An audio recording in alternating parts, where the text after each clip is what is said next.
semuanya, Sekolah Sahabat Primary kita adalah pelajaran kelima. Judulnya, Awan yang Menuntun Perjalanan. Ayat hafalannya terdapat di dalam Mazmur 119 ayat 10. Dengan segenap hatiku, aku mencari Engkau. Janganlah biarkan aku menyimpang dari perintah-perintah-Mu. Pekabarannya, kita menyembah Allah saat kita menurutinya. John sedang menikmati perkemahan musim panas. Dia mempelajari banyak kerajinan yang baru. Dia sangat menyukai kerajinan kulit. Dia mengikuti petunjuk dari pelatih dengan sangat teliti saat dia membuat sebuah dompet kulit yang baru. Cerita Alkitab kita mengisahkan tentang sekelompok besar orang banyak yang selalu mengikuti petunjuk-petunjuk. Mereka mengikuti petunjuk dari Allah, petunjuk-petunjuk yang tidak lazim, tetapi sangat penting.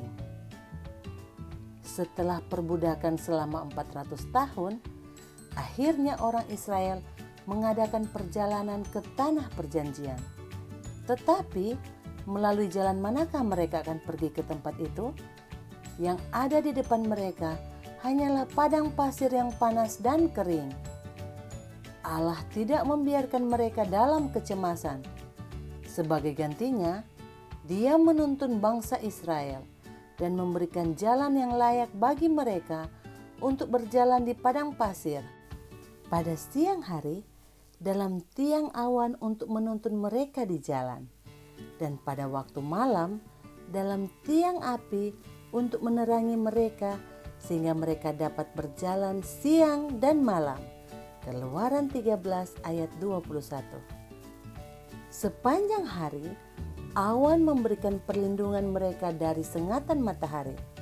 Pada malam hari, ketika padang gurun menjadi sangat dingin, tiang api menghangatkan mereka sama seperti sinar matahari. Awan menuntun bangsa Israel di padang gurun dan juga ke Laut Merah. Di sana awan itu berhenti. Segera orang-orang Mesir menyadari bahwa ketika orang Israel pergi, maka budak mereka juga hilang, yang selama ini membantu mereka. Dalam waktu yang singkat, tentara Firaun berjalan menembus padang pasir. Mereka mau membawa pulang orang-orang Israel. Orang Israel segera melihat satu awan debu yang besar mengikuti mereka dari belakang. Dari kemah mereka di tepi laut, mereka dapat melihat para tentara sedang mendatangi mereka. Apakah yang mereka harus lakukan? Di satu sisi, gunung menghalangi jalan mereka. Laut Merah yang ada di depan mereka membuat mereka tidak dapat meneruskan perjalanan. Mereka terperangkap dan sangat ketakutan. Musa berkata, "Jangan takut. Berdirilah teguh dan engkau akan melihat Allah membebaskanmu hari ini." Para tentara Mesir semakin mendekat, tetapi awan penuntun mereka tidak melakukan apapun juga. Awan itu bergerak ke atas dan melewati orang-orang Israel. Dan awan itu berhenti di antara orang Israel dan para tentara Mesir. Di satu sisi, itu menjadi awan yang memberikan kegelapan kepada para tentara Mesir. Tetapi pada sisi yang lain, itu adalah api yang menyinari orang-orang Israel. Beritahukan kepada orang Israel untuk maju terus melewati laut.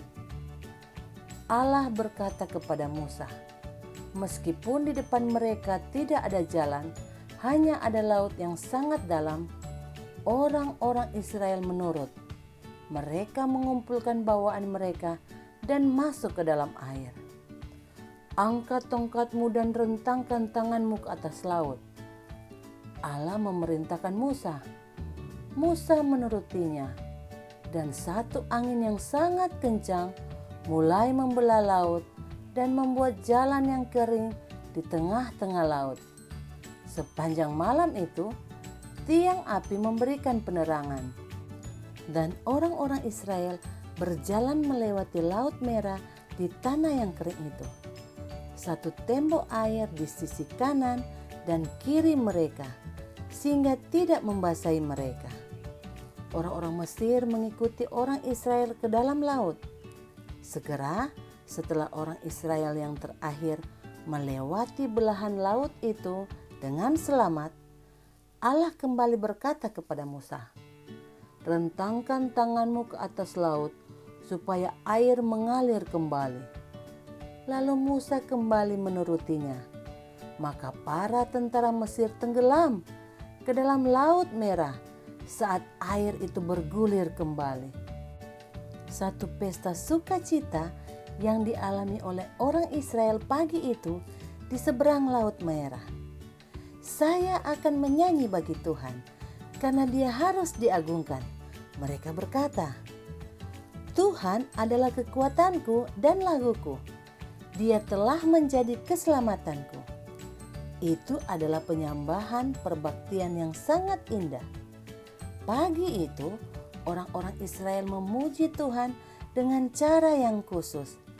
Mereka mau memuji Allah karena telah menyelamatkan mereka.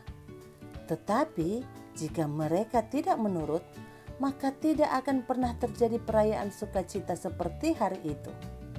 Coba bayangkan apa yang akan terjadi jika mereka tidak menurut perintah Allah. Penurutan mereka adalah tindakan penyembahan, sama seperti pesta sukacita yang mereka alami pagi itu. Menyembah adalah menghormati Allah. Kita dapat menggunakan suara dan lagu kita untuk menghormati Allah, dan kita juga dapat menghargainya ketika kita melakukan apa yang diperintahkannya.